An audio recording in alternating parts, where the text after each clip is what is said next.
di mana selama ratusan tahun kedua kerajaan tersebut terus berperang. Dampak dari peperangan itu tentu membuat daratan tanah yang rutin menjadi medan peperangan dilanda kemiskinan. Sampai pada akhirnya setelah banyak dilakukan diplomasi, keduanya sepakat untuk melakukan gencatan senjata dengan menyetujui sebuah perjanjian damai. Namun sayangnya perjanjian itu hanya bertahan selama 10 tahun. Kedua kerajaan pun kembali memanas pasca Raja Baru yang Utara naik tahta. Raja Baru yang Utara terus saja memprovokasi untuk kembali melakukan peperangan. Di Phoenix yang merupakan ibu kota dari Zeus Selatan, Raja Baru pun juga naik tahta. Tetapi usianya masih sangat muda dan nampak belum berpengalaman. Raja itu kemudian mengangkat seorang pria bernama Guan yang menjadi guru besar sekaligus penasehat kerajaan. Suatu ketika, utusan dari kerajaan utara datang untuk mempersembahkan hadiah kepada Raja Selatan. Namun celaka, karena kedua utusan itu merupakan pembunuh bayaran yang diperintahkan kerajaan utara untuk membunuh Raja Selatan. Beruntung dengan sigap pengawal kerajaan segera melindungi sang raja dari pasir api itu yang hampir membakarnya. Tanpa rasa belas kasihan, kedua pembunuh bayaran itu pun langsung dibunuh di tempat itu juga. Setelah insiden itu, guru besar Guan mengatakan kalau ini merupakan deklarasi perang dari kerajaan yang utara. Mengingat peperangan yang semakin dekat, ia pun mengusulkan untuk segera mengadakan sebuah ujian kerajaan untuk memilih orang yang layak menjadi panglima perang. Singkatnya, raja pun setuju untuk menugaskan sang guru besar untuk mengurus hal tersebut. Setelah mendapatkan mandat itu, guru besar Guan pun langsung pergi ke menara kerajaan untuk menyebarkan pesan ini ke seluruh klan melalui burung elang membawa pesan. Nantinya, setiap perwakilan klan yang berpartisipasi akan diseleksi untuk dipilih yang paling layak menjadi panglima perang untuk memimpin pasukan kerajaan. Beralih ke sebuah pemukiman yang merupakan tempat tinggal dari salah satu klan Zeus Selatan yang bernama klan Qingyuan. Di sana terdapat seorang pemuda bernama Zilong yang sangat suka berbuat onar di desa itu. Hal ini membuat ia dijuluki si bocah berandalan. Sejak kecil Zilong adalah anak yatim piatu karena ibunya meninggal saat ia dilahirkan dan identitas ayahnya pun juga tidak ada yang mengetahuinya. Mungkin sama halnya dengan Naruto ya, tingkah nakalnya ini hanya untuk membuatnya tidak merasa kesepian dan terus diperhatikan. Singkat cerita, elang pembawa pesan datang ke tempat itu. Sang kepala desa pun segera mengumpulkan seluruh anggota klan dan menyampaikan isi pesan tersebut, yaitu setiap klan di kerajaan Zeus Selatan harus mengirimkan 3 anggotanya untuk mengikuti ujian menjadi panglima kerajaan mengingat peperangan yang semakin dekat. Mendengar hal itu, Zilong si bocah berandalan pun dengan penuh semangat mengajukan dirinya untuk mengikuti seleksi tersebut mewakili klan Qingyuan. Meskipun sempat diragukan, tapi ia bersungguh-sungguh dan bertekad akan membesarkan nama klannya. Selain itu, dengan berpartisipasi dalam acara ini, ia berharap bisa sekaligus mengungkap asal-usulnya yang sebenarnya. Anggota kedua diwakili oleh si ketua keamanan desa, sebut saja Budi. Dan yang ketiga diwakili oleh seorang pria dingin bernama Chuyun yang merupakan mantan prajurit kerajaan yang dianggap pembelot dan diasingkan. Ia langsung maju setelah mendengar nama guru besar Guan disebut. Sebelum berangkat, Zilong pun berziarah ke makam ibunya. Di sana terdapat sebuah sisir rusak yang merupakan satu-satunya peninggalan dari almarhum ibunya. Sementara untuk Chuyun, sang kepala desa memberikannya sebuah tombak patah yang merupakan tombak milik dari kakak Chuyun yang dulu gugur dalam medan perang. Dengan tombak itu, ia berharap Chuyun bisa membawa semangat dari kakaknya. Akhirnya berangkatlah mereka bertiga ke kota Phoenix yang merupakan ibu kota dari kerajaan Zeus Selatan. Budi menjelaskan bahwa dulu ia pernah mendengar kabar kalau di kerajaan terdapat hutan mistik. Konon kabarnya hutan itu bisa menjawab segala pertanyaan yang diajukan. Mendengar hal itu membuat Zilong semakin bersemangat karena sejak kecil ia tidak pernah tahu siapakah ayahnya. Perjalanan yang sangat sulit ke kota Phoenix serasa sudah menjadi bagian dari ujian karena mereka harus melewati sebuah gurun pasir yang terdapat banyak monster buas. Salah satunya adalah kalajengking raksasa.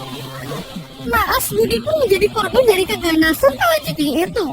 Sementara Zilong dan Chuyun berhasil selamat karena kemampuan Chuyun sebagai mantan prajurit yang memang di atas rata-rata.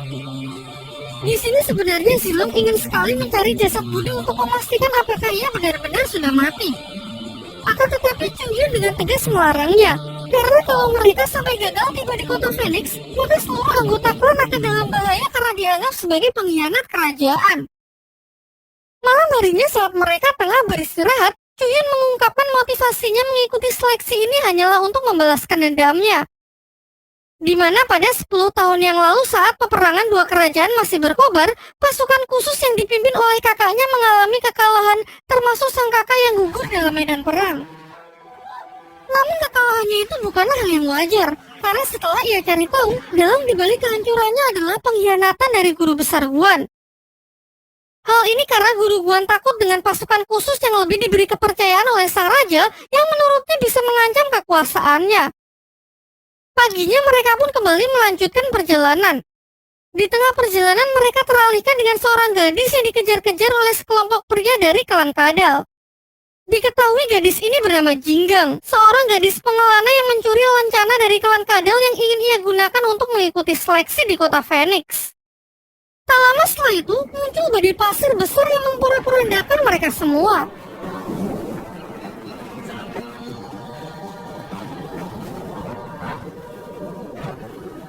Zilong yang berusaha dilindungi oleh Cuyun malah berlari berniat menelan salah satu anggota klan Kadal yang hendak terbawa badai. Setelah badai reda, klan Kadal memberikan seekor kuda agar lebih cepat tiba di kota Phoenix kepada Zilong sebagai bentuk terima kasihnya karena sudah diselamatkan. Singkat cerita, sampailah di kota Phoenix. Baru saja memasuki gerbang, mereka langsung disambut dengan pemandangan mengerikan di mana dua jasad mata-mata dari kerajaan yang utara yang ditandai simbol di bahu mereka digantung di atas gerbang sebagai peringatan bagi yang lain. Mereka pun langsung menuju tempat peristirahatan bagi seluruh peserta yang datang. Tak lupa Zilong menanyakan kepada seorang di sana mengenai keberadaan dari hutan mistik. Sayangnya setiap orang yang ia temui selalu mengatakan kalau hutan mistik hanyalah sebuah dongeng belaka. Terlihat juga beberapa perwakilan dari klan lain yang juga berada di sana. Datang juga Jinggang, gadis pencuri lencana klan Kadal yang mereka lihat di gurun sebelumnya. Melanjutkan perseteruan mereka, klan Kadal pun langsung memulai pertarungan untuk merebut lencana klannya kembali. Namun ternyata kemampuan Jinggang memang tak bisa diremehkan. Sendirian, ia sanggup mengalahkan mereka semua. Sampai ketua dari klan Falcon pun turun tangan mengambil lencana Kadal dari Jinggang lalu mengembalikannya kepada klan Kadal. Di tengah keributan mereka, datanglah utusan dari kerajaan yang dipimpin oleh guru besar Guan ditemani anjing besarnya. Guru besar Guan menyampaikan rasa terima kasihnya untuk semua perwakilan klan yang sudah bersedia datang dan menginfokan kalau ujian tahap pertama akan dilakukan lusa di tempat yang sudah disediakan. Semuanya pun langsung berlutut untuk menunjukkan rasa hormat mereka. Berbeda dengan Cuyun yang hendak langsung menyerang guru Guan untuk membalaskan dendamnya. Tetapi untunglah Zilong berhasil menahannya mengingat waktunya yang masih belum tepat. Malam harinya Cuyun sempat marah kepada Zilong. Ia mengatakan kalau ia takkan ragu membunuh Zilong kalau ia berusaha menghalangi balas dendamnya. Zilong pun menyuruh Cuyun agar bisa lebih mengontrol emosinya. Karena jika ia tadi memaksa menyerang, maka seluruh pasukan bahkan anggota klan lain pasti tak akan tinggal diam. Ia menambahkan kalau ia sama sekali tak berniat menghalangi jalan Cuyun untuk balas dendam, hanya saja memang butuh kesabaran untuk menunggu momen yang tepat. Besoknya Zilong bersama Cuyun pun berkeliling di kota Phoenix untuk mencari anggota baru karena syarat untuk mengikuti ujian haruslah beranggotakan 3 orang. Secara diam-diam Jinggang ternyata terus mengikuti mereka. Ia kemudian menjahili Cuyun yang membuatnya mengangkat tangan dalam sebuah lelang budak di tempat itu. Sehingga mau tidak mau Cuyun dan Zilong pun harus membeli budak tersebut. Budak itu adalah seorang wanita bernama Binu. Di sini sekilas terlihat sorot mata Binu langsung berubah ketika ia melihat tombak dari Cuyun seakan mengingatkannya dengan masa lalu yang kelam. Setelah itu Jinggang pun menemui Cuyun untuk meminta maaf sambil menawarkan dirinya untuk melengkapi anggota mereka. Awalnya dengan tegas Cuyun menolak, tapi setelah melihat kemampuan Jinggang serta waktu ujian yang sudah mepet, akhirnya ia pun sepakat. Malam harinya di penginapan, diam-diam Binu terus mengawasi mereka dengan sebuah belati di tangannya berniat membunuh Cuyun.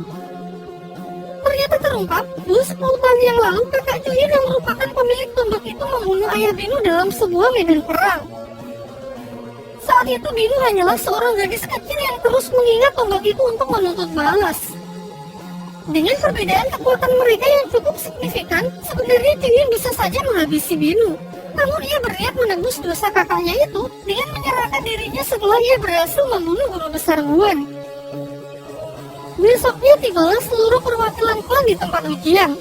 Terlihat juga dari jauh, Binu yang siap membidik anak panahnya sesaat setelah Cuyun berhasil membunuh guru besar Guan. Aturan ujian tahap pertama cukup sederhana. Mereka akan diikat dengan masing-masing anggota klannya dan harus melewati rintangan yang telah disediakan. Senjata apapun diperbolehkan untuk menjatuhkan lawannya, dan hanya akan dipilih 3 yang tercepat sehingga sisanya akan dinyatakan gagal. Singkat cerita, pertandingan pun dimulai. Mereka pun saling bertarung. Terlihat juga beberapa orang yang telah terjatuh, di mana mereka langsung tewas karena di bawah mereka langsung disambut oleh ratusan besi runcing. Sampai di tengah, level pun ditingkatkan dengan arena yang berputar disertai bola-bola besi raksasa yang menambah tingkat kesulitan peserta.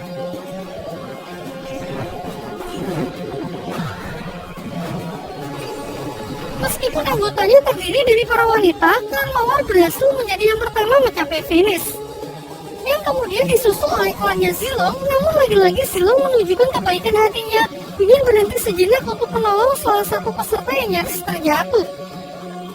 Terakhir ada klan Falcon, di mana sang ketua mengambil resiko dengan memotong kaki anggotanya yang tersangkut, membuatnya berhasil lolos menjadi yang ketiga. Untuk klan yang gagal, guru besar Guan memberi mereka semua tanda pecundang di pipinya dengan sebuah besi panas yang sangat menyakitkan. Sedangkan untuk tim yang berhasil lolos, masing-masing diberikan sebuah medali sebagai bentuk penghargaan. Terlihat Cuyun yang masih kesulitan mengontrol emosinya berniat membunuh guru Guan di tempat ini. Tetapi kembali bisa ditahan oleh Zilong karena merasa ini masih belum waktu yang tepat. Sementara Binu yang sudah bersiap-siap pun juga menarik kembali busurnya setelah melihat Cuyun yang belum membunuh guru besar Guan. Cuyun pun menyalahkan Zilong dan Jinggang karena sudah menyia-nyiakan kesempatan emasnya untuk bisa membunuh guru besar Guan. Tetapi menurut Zilong ini masih belum waktu yang tepat. Ia mengatakan jika Cuyun berhasil menjadi panglima kerajaan, maka peluangnya untuk balas dendam akan lebih besar dan mudah untuk dilakukan. Binu diam-diam menguping pembicaraan mereka dan mendengar alasan dibalik pembalasan dendam yang Cuyun ceritakan kepada Jinggang. Hal ini membuat Binu mulai berpikir, dibandingkan dengan Cuyun, alasan dibalik balas dendamnya ini tidaklah begitu kuat, mengingat sebenarnya Cuyun bukanlah pembunuh dari ayahnya. Ia kini justru mempertanyakan, mungkin kebenciannya inilah yang selama ini terus menyiksa batinnya. Besoknya ujian tahap 2 dilaksanakan di hutan kematian yang dijaga oleh ular raksasa yang dulu digunakan sebagai senjata perang. Aturannya cukup sederhana, setiap klan akan memasuki hutan melalui pintu yang berbeda. Di dalam hutan itu terdapat sebuah telur ular raksasa. Bagi klan yang bisa mengambilnya, maka ia akan dinyatakan sebagai pemenang. Kelompok Zilong berhasil masuk dengan aman sampai Jinggang melihat sebuah bunga indah yang ternyata menyebarkan serbuk beracun. Cuyun yang berusaha melindunginya pun kini terkontaminasi oleh racun tersebut. Di antara mereka bertiga, memang ialah yang paling berpengalaman. Bahkan ia juga tahu kalau penawar dari racun ini pasti juga ada di hutan ini. Dan setelah diberitahukan ciri-cirinya, Zilong dan Jinggang pun segera pergi untuk mencari penawar yang dimaksud. Sementara itu, klan Mawar dengan aman juga berhasil masuk lebih jauh ke dalam hutan. Namun naas, mereka malah terjebak di sebuah semak belukar kemakan manusia. Sementara klan Falcon yang mengetahui hal itu, berhasil lolos dari tanaman-tanaman itu dan berhasil masuk ke dalam gua. Di sana mereka melihat telur ular raksasa yang menjadi kunci pertandingan kali ini. Namun tentu saja sesaat setelah telur itu diambil, sang induk ular segera mengejar mereka. Zilong dan Jinggang yang datang ke tempat itu, dengan beruntungnya ia berhasil mengambil telur itu dari tangan Falcon. Terjadilah aksi kejar-kejaran yang cukup menegangkan.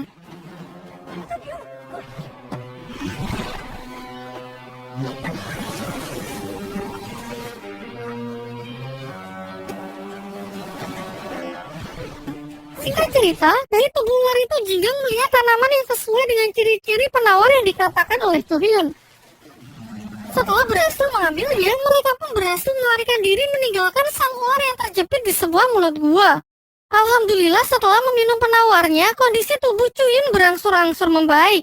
Tetapi bukannya langsung pergi untuk menyelesaikan pertandingan, Zilong yang ingat kalau ular raksasa itu masih terjebak di dalam gua, ia berniat kembali untuk membantu ular tersebut terbebas. Ia bersama Jinggang berusaha menarik helm ular itu, dibantu dengan Cuyun yang menggunakan api untuk menggerakkan ular tersebut. Usaha mereka pun tak sia-sia karena ular tersebut berhasil lolos. Seakan-akan makhluk buas ini memiliki perasaan dan pikiran layaknya manusia ketika Silong bernegosiasi untuk meminjam telurnya dan berjanji akan dikembalikan setelah pertandingan selesai. Ular itu pun sepakat. Dan dengan ini, klan Qiyuanlah yang keluar sebagai pemenang. Di kerajaan, sama halnya dengan peserta yang gagal, wajah dari ketua klan Falcon mendapatkan tanda pecundang. Sayangnya pertandingan ini masih belum berakhir, karena hanya satu oranglah yang akan dipilih sebagai panglima. Aturannya, mereka bertiga harus saling bertarung sampai dua di antara mereka mati, dan hanya satu yang masih hidup yang akan menjadi panglima. Ketiganya pun cukup memanas saat berdebat karena sebenarnya tak ingin menyakiti satu sama lain. Sedangkan mereka juga dilarang mengundurkan diri karena akan dianggap sebagai pengkhianat klan. Di tengah percakapan mereka muncul sesosok wanita berjubah biru misterius yang mengaku sebagai teman dari ayah Zilong. Lalu ia mengajak mereka pergi ke hutan mistik untuk mengungkap suatu kebenaran. Sesampainya di sana, akhirnya pun terungkap bahwa Zilong ternyata adalah putra dari Raja Yan Utara. Mereka pun semakin yakin dengan tanda keemasan di bahu Zilong yang menandakan kalau Zilong adalah memang benar keturunan dari Raja Kerajaan Yan Utara. Di sini Chuyun yang memang memiliki masa lalu pahit dengan Kerajaan Yan Utara langsung emosi dan pergi meninggalkan mereka. Disusul oleh Jinggang yang tak ingin adanya perpecahan, tetapi percuma saja karena Chuyun yang terbawa emosi malah mengusirnya dan mengancam tak segan jika harus membunuh mereka. Sementara itu obrolan dari si wanita misterius masih berlanjut. Ia mengatakan kepada Zilong bahwa sudah menjadi takdirnya untuk mengambil alih tata kerajaan Yan Utara dan mencegah terjadinya peperangan dengan Sen Selatan. Kembali ke Chuyun, ia ditemui oleh Binu yang mengatakan kalau kini ia sudah sadar. Menurutnya, selama ini yang mengekang kebebasannya bukanlah karena ia menjadi budak, melainkan dendam yang selalu ia bawa membuat batinnya tersiksa. Dan setelah cukup banyak berpikir, sekarang ia akan melupakan dendamnya dan memulai hidup yang baru. Dengan masih mengusap air mata di pipinya, Jinggang berniat kembali ke tempat Zilong. Namun sialnya di tengah perjalanan ia dihadang oleh guru besar Guan dengan pasukannya. Ia ternyata sudah tahu mengenai niat kelompok Jinggang mengikuti seleksi panglima ini. Tak perlu lama-lama, Jinggang pun langsung diserang atas perintah dari Guan. Chuyun yang datang pun berusaha membantunya, namun Guan menggunakan cara licik dengan menjadikan Jinggang sebagai sandera agar Chuyun membuang senjatanya. Tetapi setelah menyerah, Guan tidak menepati janjinya dan justru dengan kejam membunuh Jinggang langsung di hadapan Chuyun yang juga sudah tidak berdaya. Kemudian dibawa Chuyun kembali ke istana untuk dieksekusi di depan sang raja dengan tuduhan melakukan pengkhianatan. Dari sini akhirnya pun juga terungkap kalau sebenarnya Guan dan pengawal pribadinya adalah mata-mata dari kerajaan Yan Utara yang memang sengaja ingin memicu peperangan dan menghancurkan kerajaan Sen Selatan dari dalam. Beberapa saat kemudian Zilong pun datang ke tempat Jinggang yang sudah sekarat. Dengan ucapan yang terbata-bata, Jinggang pun mengatakan mengenai rencana jahat guru besar Guan untuk membunuh sang raja. Ia juga memohon agar Zilong segera pergi menyelamatkan Chuyun yang dibawa ke istana untuk dieksekusi.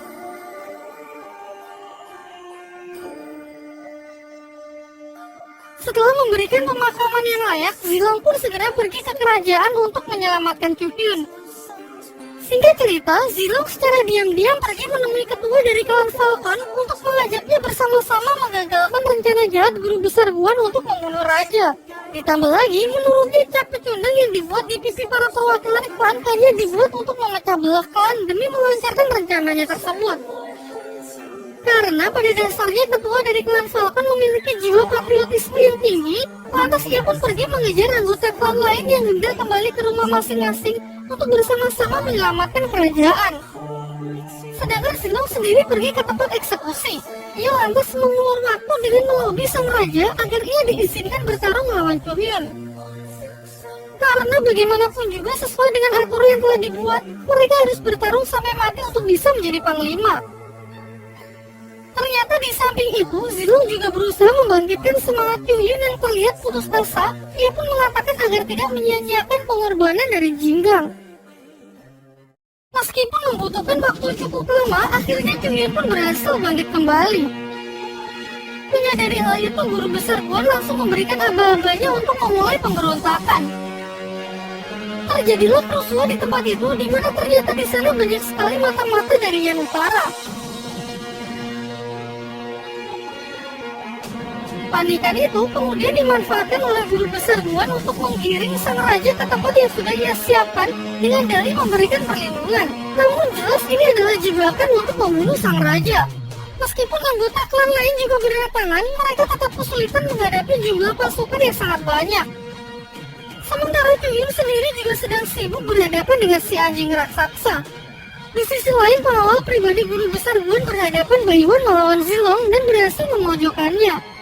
Tetapi ketika serangannya merobek baju Silong, ia pun tahu kalau Silong ternyata adalah putra mahkota kerajaan yang utara yang sudah lama tidak diketahui keberadaannya. Hal ini lantas membuatnya lengah sehingga Silong memiliki kesempatan untuk menusuknya. Jiwa nasionalisme yang tinggi membuatnya memberikan penghormatan terakhirnya kepada Silong selaku pewaris kerajaan. Sementara Chuyun yang masih kerepotan melawan Iwan Bos itu dibantu oleh Binu yang tiba-tiba datang ke tempat itu. Sayangnya Binu mendapatkan serangan fatal yang membuatnya harus meregang nyawa. Barulah para anggota klan lain datang dan berhasil membunuh makhluk bos itu. Setelah itu, Chuyun bersama ketua klan Falcon pergi menyelamatkan sang raja yang tengah terkurung di dalam sebuah ruangan. Mereka pun berhasil mendobrak pintu itu sehingga nyawa raja pun bisa terselamatkan. Di waktu yang bersamaan, guru besar Guan yang tengah berusaha melarikan diri melalui jalur pelariannya berhasil dicegat oleh Zilong dan dilempar kembali masuk ke dalam arena. Tidak menyia-nyiakan kesempatan ini, Chuyun pun segera datang dan langsung membunuh guru besar Guan untuk menyelamatkan kerajaan sekaligus menyelesaikan misi balas dendamnya.